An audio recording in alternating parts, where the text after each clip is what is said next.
Heated public disagreement on the controversial sentencing of Sisiko Ayoktabe and co by the military court in Yaoundé, and universal outpouring of condemnation as many hold it was untimely coming at a time there is this aggressive campaign for schools to flank doors opened in the two English-speaking regions of Cameroon. Some have been quick to describe the verdict as an aggravated mockery of the legal system in Cameroon.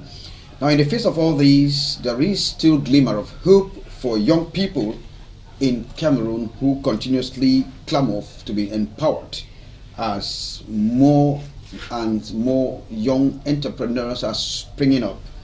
In fact, this brings us to the training that is taking place on entrepreneurship, as we are going to discover in the course of this program. I'm KEJANG Henry Atembeh, thanking you for being part of the program News Retrospective 24/7 Roundup. Thanks and welcome. Just to refresh your memories, we have these reports on some of the topical issues that made news in the course of the week. The wake-up news this Tuesday, August 20th, 2019, more than a bomb. The Yaoundé military court has slammed life imprisonment to the president of the Federal Republic of Ambazonia, Sisiko Ayoktabe, and 9 of his top aides, incarcerated for about 19 months in Yaoundé. They include Sisiko Ayoktabe Julius, 2. Barrister Shufai Blaisberry, 3. Professor Augustine Awasu, 4. Barrister Yambe Elesebai, 5. Dr. KEJANG Henry Atembeh, 6. For Ngalan 4, 7. Dr. Ogok Egbe, 8. Dr. Cornelius Kwanga, 9. Dr. Fidelis Ndeche, 10. Tasang Wilfred. Regarded as the harshest sentence meted out ever since the Ambazonia struggle and quest for independence started, part of what is today the Anglophone crisis, rocking the two English-speaking regions of Cameroon, the northwest and the southwest. History have it that Sisiko Ayoktabe and 9 of his cabinet members were extradited at a hotel in the capital of neighboring Nigeria, Abuja, by a joint operation that included Cameroon and Nigeria secret service agents violating international treaties and laws, and the 10 were kept in captivity. Crime being organization of a separatist group. Informed, a cream of lawyers formed a team and started probing into the case. Rigorous gymnastics at work, and after 3 to 4 adjournments, the defense lawyers succeeded to bring Sisiko Ayoktabe and co. before the Center Court of Appeal in Yaoundé. The joy was immense as the team made first court appearance on the 1st of November 2018. At last, Sisiko Ayoktabe and team could be seen, and the hearing was adjourned to November 15, 2018. Hope was still very high. Rendezvous respected November 15. The accused and company refused any statement saying they are not Cameroonians, that they don't understand the French language, and so the dragging started. Sisiko Ayoktabe and company were transferred to the Yaoundé military court, tagged political criminals for their show of secessionist tendencies, inciting separation amongst others. The team of defense lawyers, apart from the numerous adjournments which they take as the best way they could, also became victims of assaults. The case of the media and communication chairman of the defense lawyers, Barrister Amungwa Tanyi. The court at times took decisions without even consulting the defending lawyers, like the postponement of the court hearing a day after the Kondengi prison outrages, saying they were unavoidably absent. The defense lawyers says Sisiko Ayoktabe and co are victims of the loophole of Cameroon's judicial machinery, with their rights violated without pity. Calculated attempt to destabilize the accused they put forward. On July 29, Sisiko Ayoktabe and co. appeared in court, and it was adjourned for August the 19th, 2019. Rendezvous was taken yesterday morning. The hearing started. Breaks and all kind of saying this issue must be put to rest for good. Persecution after persecution of witnesses trial on, even in the absence of the defense counsels who judged the procedure not good at all. The judgment was coming slowly but to the point. And in the wee hours of this Tuesday morning, the presiding judge, Lieutenant Colonel Mise Njone, vomited the verdict: life imprisonment to Sisiko Ayoktabe and co., which their defense lawyers cried foul. Based on statistics of over 2,000 persons killed and enormous material damages in the course of the Anglophone crisis, the Social Democratic Front SDF says condemning Sisiku Ayuktabe Julius and others in the context of the Anglophone crisis is the biggest political blunder committed by the regime of President Paul Biya. In a release signed by the first Vice President of the Social Democratic Front, Honorable Joshua Osei, point that the verdict has exposed to the world discrimination English-speaking Cameroonians have been subjected to for over 5 decades. The main opposition political party decries the trial process manned by judges that does not understand English, judging those who do not understand French. To the Social Democratic Front, this shows the window-dressing bilingualism preached but not practiced in Cameroon. Reacting to the role the trial and verdict can play in the crisis, SDF thinks the verdict will fund the crisis the more, as the military court's judgment has instead radicalized separatist fighters and activists. The party regrets that the Yaoundé regime is using force to solve a purely political problem. While maintaining that federalism is the best system of governance for Cameroon, Honorable Joshua Osei states in the release that the trial constitutes a travesty of justice and a sham for fair trial. The verdict of the Yaoundé military court comes a week after the Social Democratic Front SDF has threatened to quit the councils, National Assembly and the Senate if government does nothing to resolve the Anglophone crisis. The return of peace in the troubled northwest and the southwest regions and an effective back-to-school remain a major preoccupation for these religious and political peace crusaders. His Eminence Christian Cardinal Tumi and Jean-Jacques Ekindi, in a joint press conference, say it is unacceptable to see children deprived again from school and citizens living in deplorable conditions. Is capital for going back to school. When I say arms should be laid down, what is answered there? I do not mean that the army should abandon arms.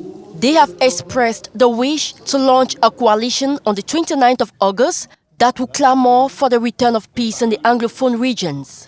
This will involve churches, namely the Catholic, Anglican and Protestant churches, the Muslim community, political parties, traditional rulers, businessmen, artists, amongst others.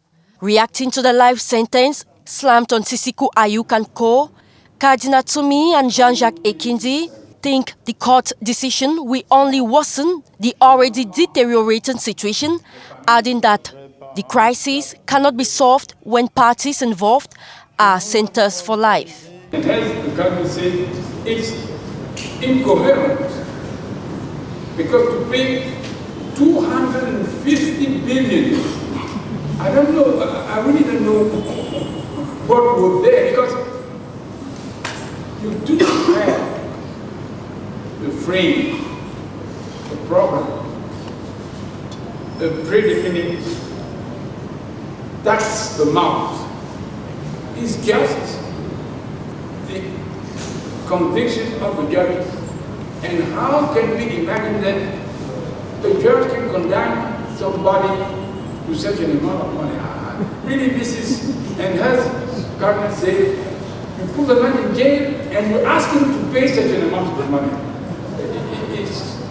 Well, anyway, I believe that, frankly, this is a political decision. His Eminence is calling for a ceasefire in the war zones, that government should send troops back to barracks, and separatist fighters should stop using their arms on humans, but for hunting. Go Ahead Africa has organized the 8th edition of Cameroon Leadership Academy. In fact, the 8th edition took place in Deir, that is in the Senegal Maritime Division of the littoral region of Cameroon. 50 women, 50 men, young men and women, all converged to gain skills on entrepreneurial management. And as one of my guests on today's edition of the program, Roland Quemen, who actually championed or masterminded this training, welcome, sir. Thanks for joining me. Thank you, Henry, for inviting me. Okay, I know you are just coming straight away from Medea, where you had a training on leadership. Now, let us know what the training was, first of all. Okay, thank you so much. The Cameroon Leadership Academy is a platform that brings together 100 young leaders and entrepreneurs from the 10 regions of Cameroon. So it is organized, empowered by our foundation, the Pan-African Leadership Foundation, which is empowered by our company, Go Ahead Africa Limited. So this initiative is part of our CSR program. So for the past 8 years, we have been training every year 100 young people. Now the process is simple. It is a competition. And this year we had more than 500 applications. Out of those 500 applications, we select 100 young people. They spend 1 week with us, and where we train them on leadership, entrepreneurship, but most importantly, because for the past 2 years, our country, we all know, has been going through a lot of challenges, especially the English part. Yeah, the English part of the country. So the team was more on active citizenship. Okay. So the condition, young people between the age of 18 to 35, they must be perfectly bilingual, because I speaking to you. You insist. I keep insisting because I speaking to you. I'm Francophone. Yeah, I did all my studies, so I'm Francophone. But I'm proud to say I speak English very well. I write it very well. That is a universal language. Yes, so because it's the most spoken language, and that the bicultural nation of my country, Cameroon, is a blessing and not a curse. So one of the conditions also is that they must, or they are entrepreneurs, or social entrepreneurs, or they are professional, because not everyone will become entrepreneur. They are professionals, but we give, or they have leaders of association. We are also very, very interested on all those leaders that are running organizations, because social entrepreneurship, what we call community leadership, is something that is so critical in a country or in a continent where people have a great confusion between tribalism and community. If I ask Henry, where is your community in Douala? You might want to go back to the village, whether it's not. Community is where you are. It's in Daido or Bonaberi. If you are there, that's where you have to create an impact. Okay. My community is Boya. Okay. Now, Roland, there is, how do you mentor these young people to break through? What we do first, there's a whole training, because let us not forget, our young people, I mean, Africa and Cameroon that I know so well, I think they have a lot of knowledge. If you look at the universities, you look at the population, the growing demographic, you will see that if you take the United Nations Development Index, Cameroon is among the highest country in terms of alphabetization. Thank you so much. So in sub-Saharan Africa, we are #1.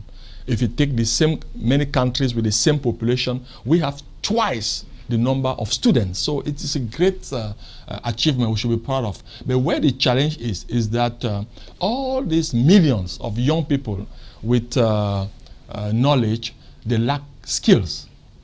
And the other thing that they lack a lot, and that we give in the Leadership Academy, is attitude. I was happy you were showing me young people that are doing internship here and all this. Yeah, but I think, Henry, what you should give them is not just the technical knowledge. You should give them the right attitude.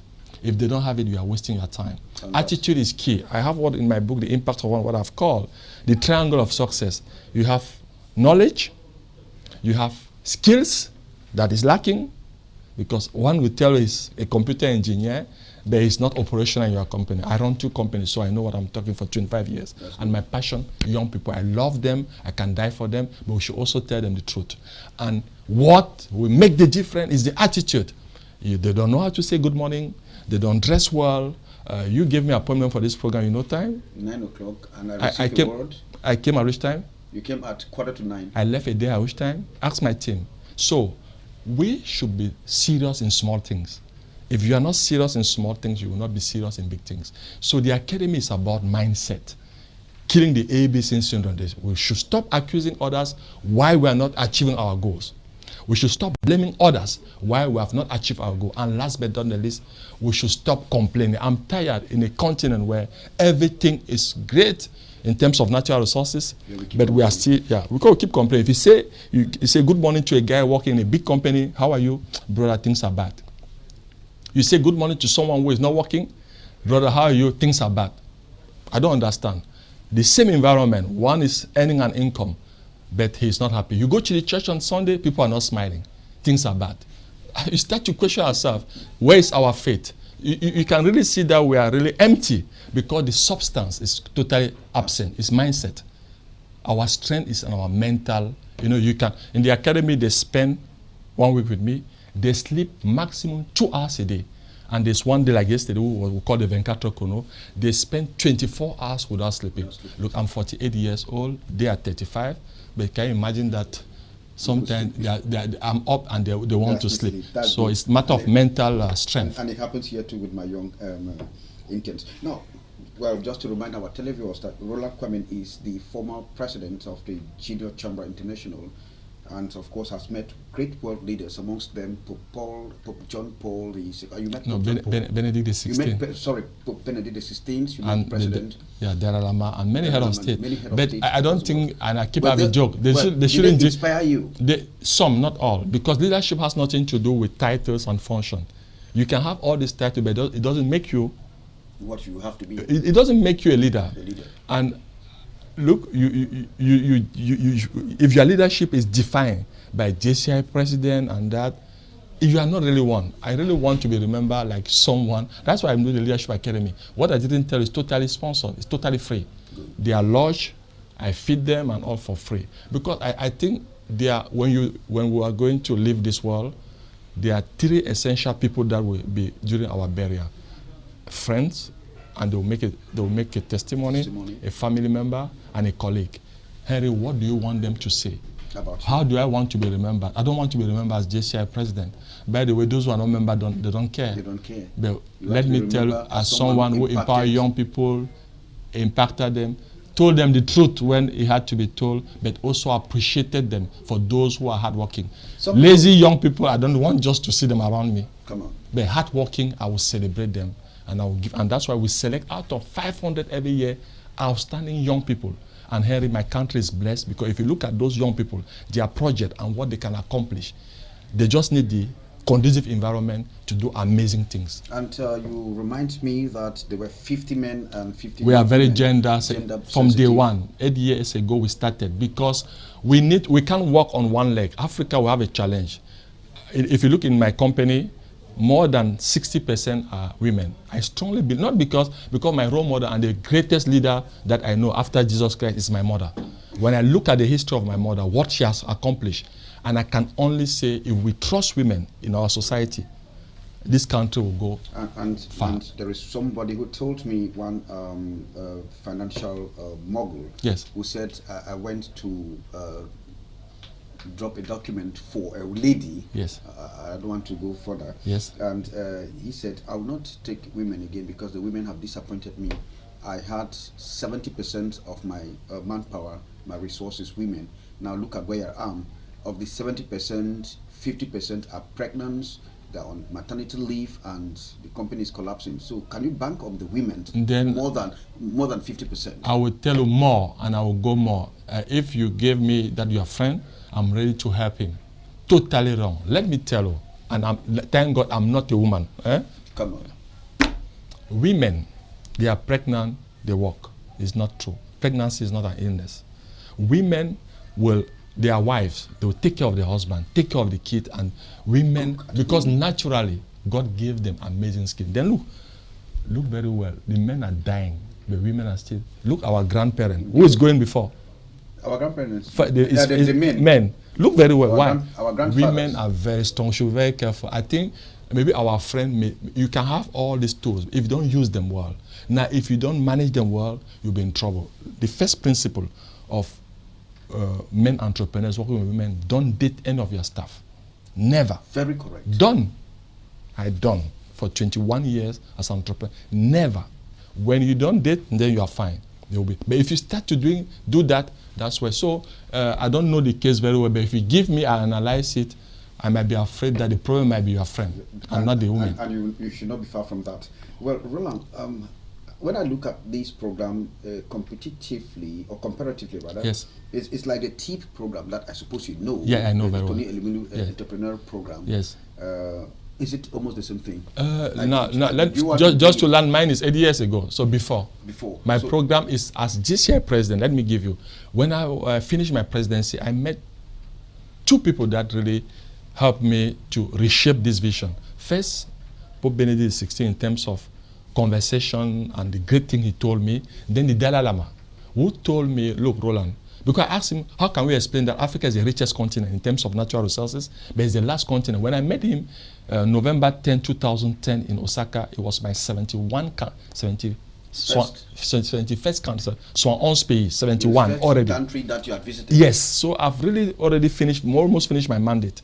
But I was frustrated because the world was celebrating this African guy that went to school in Cameroon, lived in Cameroon, and became president of the biggest youth organization in the world. It means that something good can come from Africa. But how come Africa all over the world in terms of perception is what? Poverty. Is corruption, diseases, dull, lazy. You know, the perception is not good, and we know that perception is power. So I saw the Western world, the East world celebrating me. But I knew very well that in my country, on my continent, I was. But there are young people at that time better than me. So I have to take it with, I keep saying that everything is grace. So I thank God for what he has done in my life. So it's not that I'm very intelligent than my classmate or more smart. No, I think God used me for a purpose. And then now, the Dalai Lama told me, my son, go back to Africa and you have to do something. That's why when I came back in 2010, the name of my company, Go Ahead Africa. We started the leadership program because I quickly understood that to win the battle of the world is the mental strength. It's not the papers, the master. Young people have 10 masters. Now, if you see, why are they having all those masters? You finish this master in sociology, there's no job. You do master of geology, they are just wasting their time, So they can do 10 masters, but no skills, no vision. The spirit is so low. They are loose. You see a young person walking on the street, dead. But look me. Poor family, born in where? In Yaoundé, grew in New Bell, after Mutengene. Look, but my parents did an amazing job. My father was so strong in terms of principles. Then my mother, an amazing in terms of spirituality and entrepreneurship. So my strength and everything I have today is thanks to my parents. Despite the fact that they were humble. My mother was performing beans. So today, my entrepreneurial skills is not from the business school I did. It's from my mother because I was helping her to sell her puff-off. I don't know if you are getting me. It's from childhood. So I cannot be. My entrepreneurial skills to fry Gary. Yeah, fry Gary in Central Africa sub-region. So, what we are trying to say is in the DNA, our parents, and I'm talking now to the current parent, let us stop spoiling our children, going and buying the concours and doing all the, we're just spoiling them. So we need Roland, to give them the right education. One last question before we back out. Yeah. Must a child, is it because your father was a celebrated advocate, jurist, a renowned medical practitioner, a wonderful pilot, that you can become one as such? No, big error. Now, parents, and I have many cases in the young people that I help, you will see some that go to the point to be medical doctors today. But if they do 10 surgery, they will kill 10 patients. You know why? Because it was not a call. It was not a call. The parent forced them to be medical doctor. I take my case testimony. My 3 kids, none are interested in leadership and entrepreneurship. I've tried having conversation with my son. He got his GCA, but there's no way, and I will not force him. He wants to be an engineer. I will only support him in that. There's no way. But now let me tell you, if in the legacy of my company, tomorrow, because very soon I will be 50 and Maybe in 5-10 years I will retire. If there is none of my kids who want to take over to my company, do you know what I will do? I will give to my staff. I keep, and this to go out because I know you have for other guests. Jesus Christ, who is my role model in terms of leadership. Look very well in the Bible. It is written, the disciple he loved more is who? Is John. But when he had to hand over the battle of leadership for continuity, It was not John. he did not give to John. He gave to Peter. Why? It can be our next conversation. Oh, come on. That's wonderful and inspiring. Indeed, I will still harp on you, Roland. Thanks very much for coming. I know you're tired. We've not slept for 2 weeks. I hope, I'm not looking too tired. No, I hope. come on, okay. you aren't. Because the makeup lady did a good job. But I want to thank her. Oh, indeed. Well, Roland, thanks very much for coming. You're welcome. It's a pleasure, in fact, really inspiring to our young people. And when we come back, we're going to have our next guest. He's going to be Prince Ekoso, the national chairman of the United Socialist Democratic Party, who will be here to talk something else. Welcome back. The landmark court decision on the case Ayuk Julius and Co versus the state of Cameroon has raised the doubt whether the tenets of the trial by jury and due process were upheld. In fact, the outcome we all know, a life sentence with a fine, pyramidal fine of 250 billion francs CFA as damages to the civil party. Now, this verdict has been tagged the most controversial and aggravated verdict in modern-day Cameroon. Now, one of my guests on today's edition of the program is Prince Ekoso. He is the national chairperson of the United Socialist Democratic Party, and he came in all the way from Yaoundé. Thanks, Prince, and welcome. Thank you very much, Henry, and I'm grateful that, in spite of my busy schedule, I could create time to come for this program, especially the fact that you've been inviting me severally, and I felt that today I should do justice on favor. Oh, come on, and I appreciate that, Prince. Thank you. Now, Prince, how is Yaoundé breathing? Is Yaoundé breathing?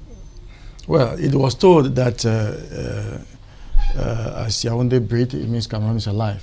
But from my judgment, it will appear that Yaoundé is almost suffocating. You know, because there are a lot of things going on in the country that is affecting Yaoundé, precisely with the Anglophone crisis. There are many IDPs in Yaoundé, of which some of them I am taking care of them and sponsoring some. And there's also the inconsistency of electricity, which has actually created a lot of discrepancies in the economic life of the people, the social life of the people, and so on. So Yaoundé is becoming more or less a place where people are not comfortable anymore, and I just wonder what is going to happen in the days ahead. And I was in Yaoundé last week, and someone told me, if you are coming, make sure you leave without electricity. So I had to rush back after my job. Yeah, I was even thinking to transfer over to Douala, because come on, Douala is more or less better now than Yaoundé. Oh, thanks, Prince, and we appreciate your presence here in the studio. Now, Prince, there is this big talk of the what has been tagged the most controversial and aggravated verdict in modern Cameroon as a result of what you and I know slammed on Ayuk Tabe and Co. How did Yaoundé welcome it? How did Yaoundé welcome it, or how denizens of Yaoundé before coming to the national chairperson of the Socialist or the United Socialist Democratic Party? Yeah, what I want to know is how did Yaoundé welcome the message, or because when you talk about was it did people get a debate? You're talking about the people of Yaoundé. The people, that's what I mean. When we talk about Yaoundé, most of the time we refer to the powers that control, you know. No. So, but in as much as the life of Cameroonians are concerned, you know, there is a lot of frustrations in the air, a lot of frustrations that cut across both Anglophones and Francophones alike. And it is becoming very, very disturbing. And with the consistent actions of government, it becomes very, very troublesome as the days go ahead. That in a situation like what we are going through, when I say the situation, I mean the Anglophone crisis, of which Sisiko Ayok Tabe and the other 9 were arrested, or let me say they were kidnapped from Lagos, find themselves in the jails in Cameroon. And those are actions that we were expecting that government would take a very concise action later on and bring the situation under control. But when we notice that the government keeps moving from one action to the other, that continues to aggravate the situation and radicalize the minds of many Cameroonians, we begin to ask ourselves whether the government is concerned about the life of the people, or the government is concerned about its own actions. So Cameroonians will not welcome a situation like that with a lot of positivity. There's a lot of negativity in the air. One point I want to make before I go further is that when we look at the charges, I mean the financial charges that was placed on Sisiko and the rest, 250 billion. I begin to ask myself that people sit in their rooms and call figures as if maybe they are used to that, you know, because they steal money for the government. Maybe the law says that is probably the damages that they have to pay. No, let me ask you a question. Evaluated based on the damages. Henry, let me ask you a question. If you want to go on evaluation of damages caused in this country for over the 25 million Cameroonians who live in this country today, and maybe some of them who are out of the country, when you look at the systematic destruction caused by the policies of the government, who is supposed to pay who in these present circumstances? Who is supposed to be charged with the destructions of lives and property? Mind you, it is the responsibility of government to be able to provide solutions to the population. Yeah. But when government action provide more damages and destruction, then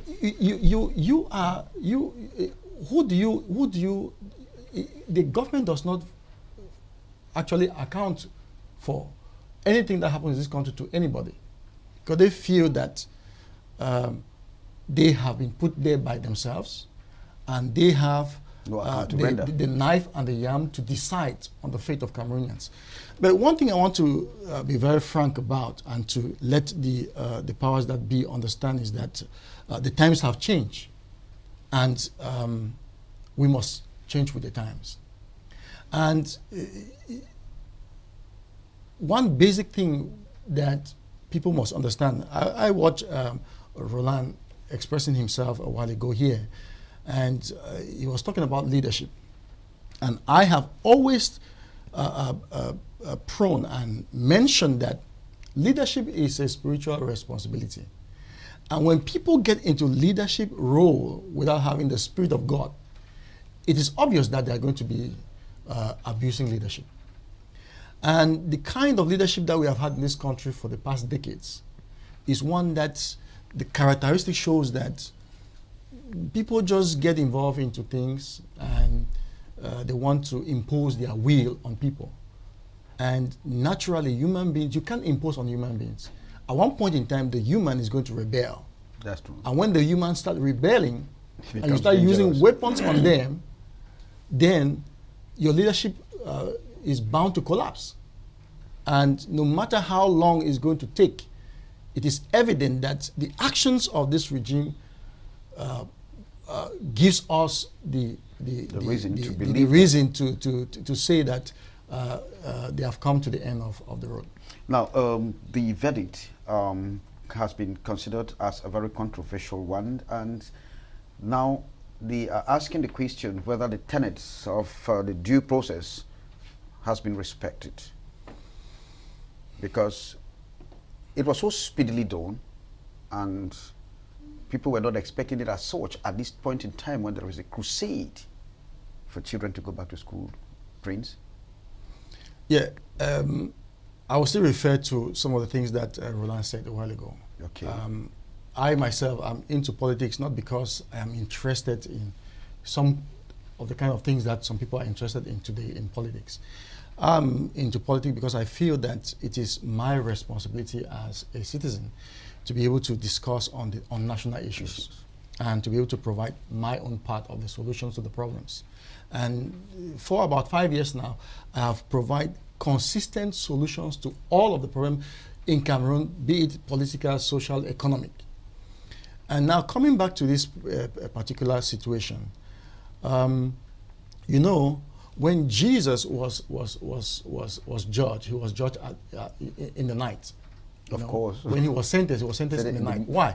Because the reasons for his sentencing it did not actually meet up with any accusation, any substance. The accusation had no substance whatsoever.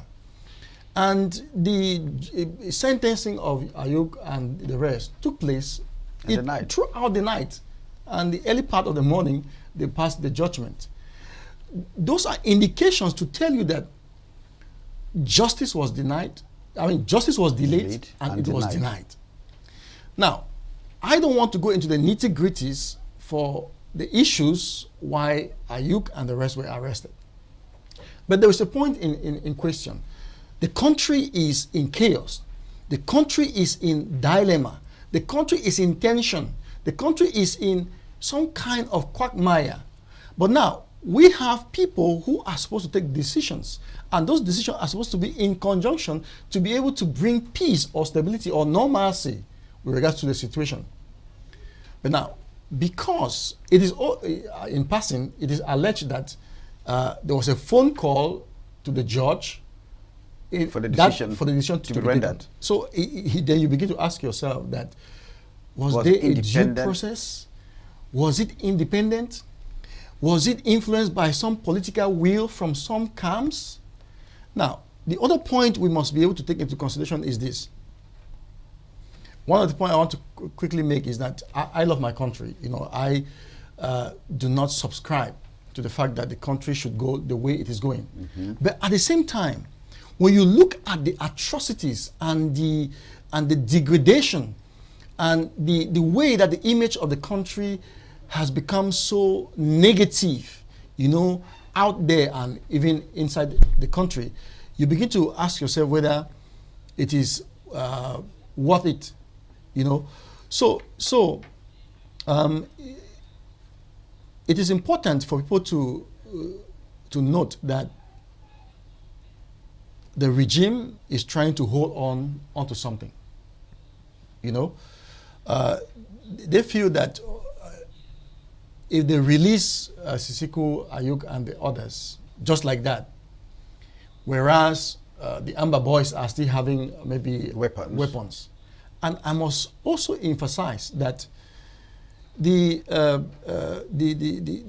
level of what they call in French rapport de force, you know, is one that is threatening to the regime, is threatening to the government. As a matter of fact, we must be honest and be truthful in the things that are supposed to be truthful about. The government from the onset didn't imagine that this whole resistance was going to take this long. And that the Amber Boys were going to resist government forces to this extent. So they find themselves in a situation where they are losing credibility. But now they have to hold on to something. In my view, the sentencing of Ayuk Tabe and the others and the fabulous sums of fine that was slammed on them is just some kind of way to be able to hold on their, maybe, I don't know, maybe the last trump card. So that if at all there is any negotiation, because normally at the end of everything, there should be a discussion. There should be a roundtable discussion on how to be able to return back to normalcy. Because no war is fought forever. There must be at some point a dialogue that is provided and people start talking. So but now, what will you be talking about? So the government has to hold on something. So they are holding now on Tabe Ayuk Sisiku, who is presumed to be the president of the Ambazonian Republic. And now the Ambazonian Republic also is holding on something Which is school. Which is school. School resumption. So, will school be resumed in September 2nd? Question. They have already passed judgment on Ayuk Tabeh. So now it intensifies the strategy of the Amba people. You see?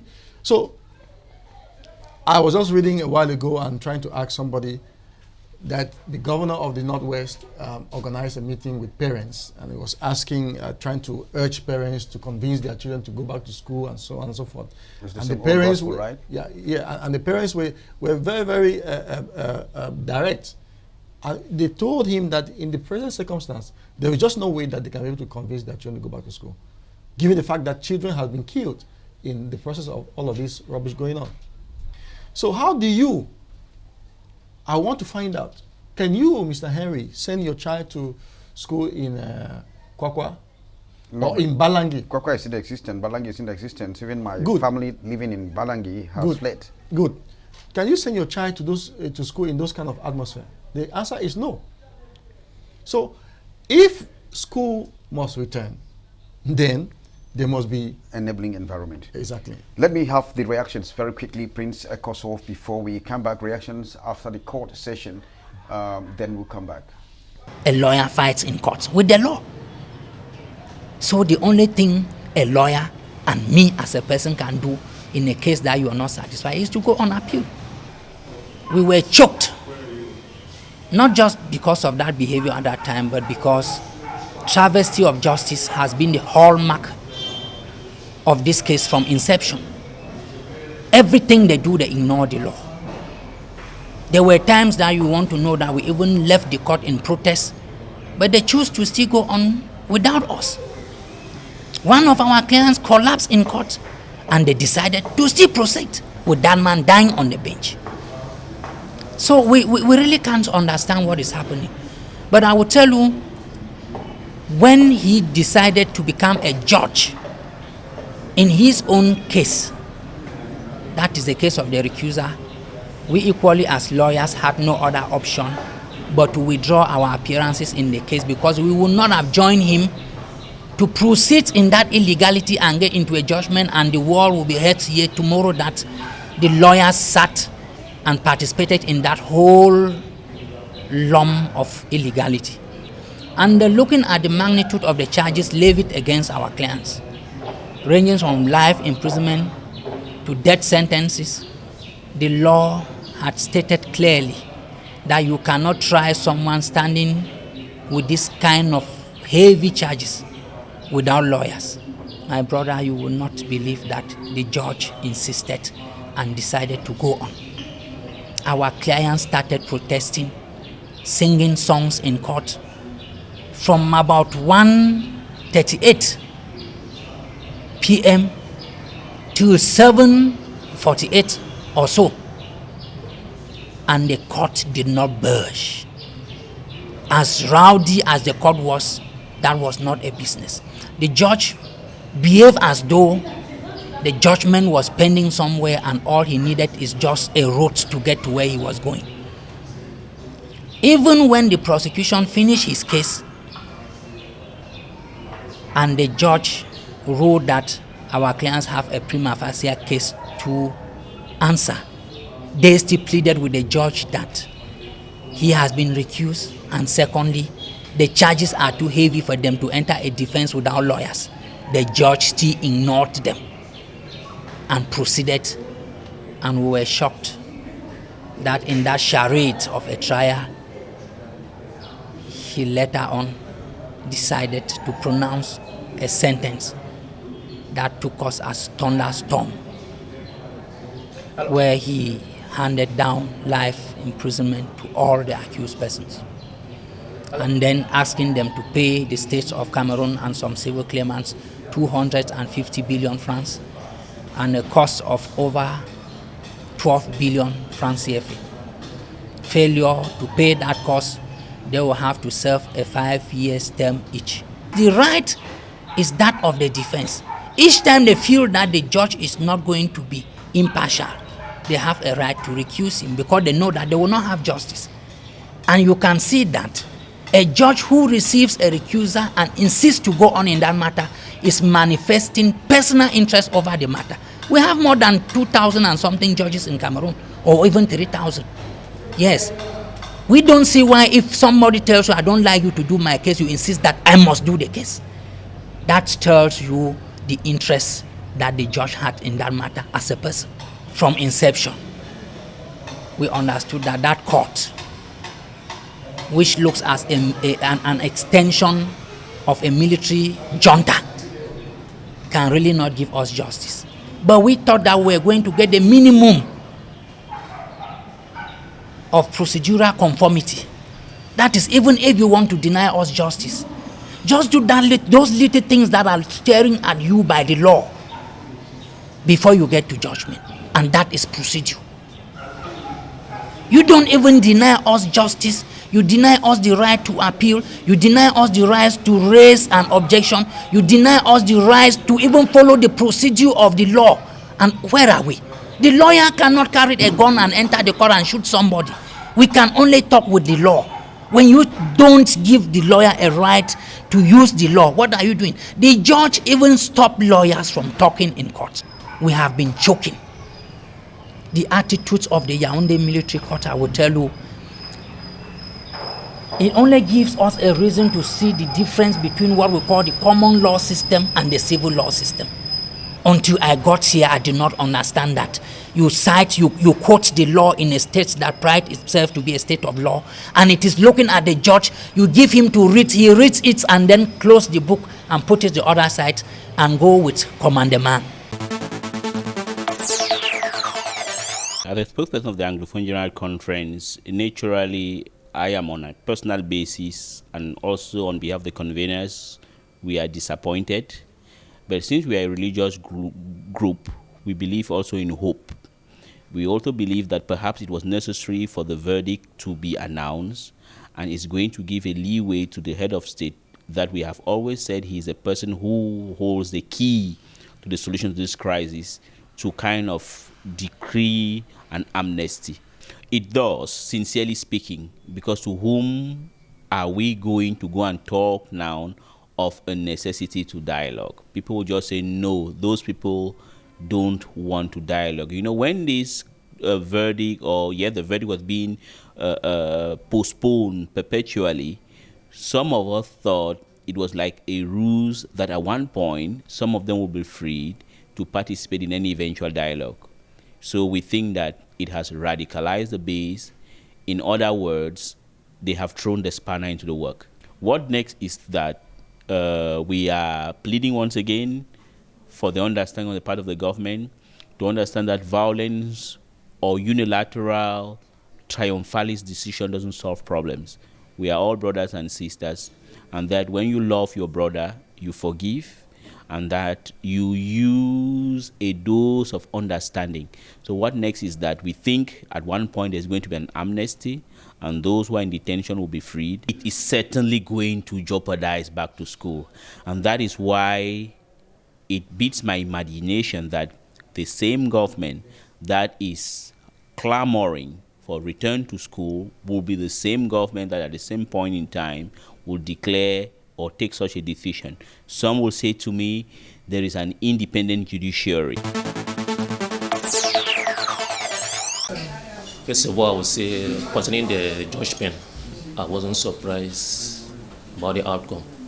Yeah, we were expecting them to be let loose at the end of the trial. But what surprised me actually was the procedure itself, which was marred by so much irregularities. And the appeal is depending at the Court of Appeal in Yaoundé. And the law is that when there is an appeal on an interlocutory ruling, the trial, the level of the trial court, that is a military tribunal, has to be stayed. It means has to be paused. And we're supposed to let the military tribunal, the appeal court rather, to decide on the interlocutory appeal that the lawyers for the Naira 10 had filed. It's only when the appeal court must have decided. That's when trial proceedings at the military court were supposed to continue. And that was going to depend on the outcome now of the interlocutory appeal at the military court. Welcome back, Prince. Now, at least as we stand now, it is difficult because there is a deadlock.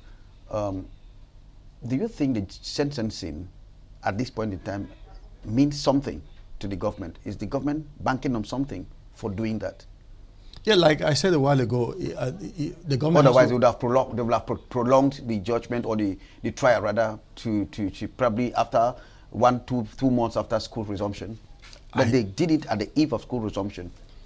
That is what I'm saying. Maybe they're holding on to something, holding on to Sisiko. Because if they didn't recognize Sisiko or the whole scenario wasn't a threat to the government, they will not arrest the guys that who have been arrested, and they will not sentence them. So the government is holding on to that. But now the question is, was it timely to pass the judgment after they have been in jail for all this while? Was it about timely? 20 months. Was it timely to pass this judgment when it just barely some few days to back to school? And then again, I saw how people went out, especially CPDM members, going out to campaign for effective resumption of school in September 2nd. And the money, you see, I feel very, very sad. I feel sad and traumatized to see the way that this country is being led.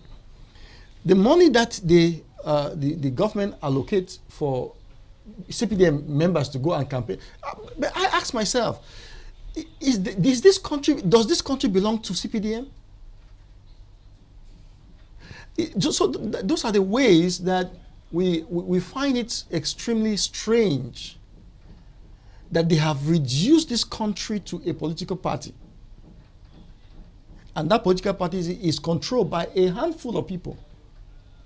People who don't care about the others, who go to school and who doesn't go to school. So they are interested to get the billions or the millions and go and share some few coins with some few people in Boya and Canberra and in some places, and take the rest and put in their pockets. Because the honest truth, and these people know that it will be extremely difficult. I mean, extremely difficult for school to resume in very good condition in September. But they will still take the money.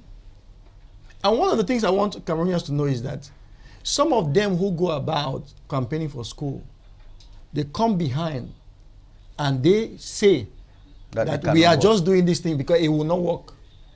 So they can. So you see the level of hypocrisy from members of CPDM. And then you call these kind of people leaders who want this country to emerge in 2035. As a matter of fact, by that time, the current president will be 120 years. Yeah, of course. So then we have about 70% of the population of this country made up of young people. Young people. Roland was speaking here on a conference or a seminar he just had with about 500 young people in a day. And those are some of the things I am involved in. And then you ask yourself, with all of these skills that you're trying to imbibe in these young people, where is the space for them to manifest the skills or the kind of attitude that you are giving to them? Don't insult elder people, don't blame anybody, and all of that. Yes. So, but when will they have the space to be able to appropriate what they have acquired this far? Not so those are the things. Not until when the old folks must have left. But when will they leave? Because they are planting their seeds into some other vulnerable young people who don't know their left from their right, who have been schooled to think that because your father is rich, automatically you are rich. Like Roland was saying here, you know, most of the leaders, effective leaders in the society, in the world at large, are people who came from very, very mean backgrounds. True. Like you were saying your own stories here. Yes. If I tell you my story, because I'm writing a book on, the title of my book I'm writing is From Youth to Leadership, where I am explaining what we call in French my parcours, my steps into what I am right now, and the different challenges and where I'm coming from. And I lived most of my life in Balangi. I began my primary school in Balangi. Our Balangi, because yes. So, and when I look at, I went to Balangi some weeks back. Deserted. When I look at we have a big farmland. My grandmother bought a big farmland there with cocoa plantation and a house, a compound beside the road. But when you stand at the road, you can't see the house. So I asked myself, well, how did we get to this point? That is Balangi, that from time to time I used to go there, organize some events for young people, and try to empower some of the young people, even some of my classmates who did not have the kind of courage I have to be able to do the kind of things I'm doing today. Try to encourage them. But today, everybody has deserted the place. Mm-hmm. So how do you want to lead a country where people are living in the forest? It becomes difficult. That's the question. Well, thanks very much, Prince Ekoso, for coming. Prince is the national chairman of the United Democratic Socialist Party. I did not even ask when the convention is coming. Well, are you renewing structures? The issue is that we are not so much concerned about party activities for now. For now. We are concerned about national issues. We are concerned about how people can stop the killings, how people can actually go back to school, how the businesses in the Southwest and Northwest can flack off, can take off again, how people can move in Ayaba Street without being intimidated, how I can go to Kumba, and stay around with my friends, walk on the street like a normal citizen of this country. Without being caught in crossfire. So, exactly. So those are the things we are thinking about. Okay. You know, so the issue of convention and all those, the people like CPDM, they are concerned about that. Okay, thanks very much, Prince Ekoso, for coming. In fact, that was News Retrospective 24/7 roundup from all and sundry. I want to thank you very much. I've been KEJANG Henry Atembeh in Duan.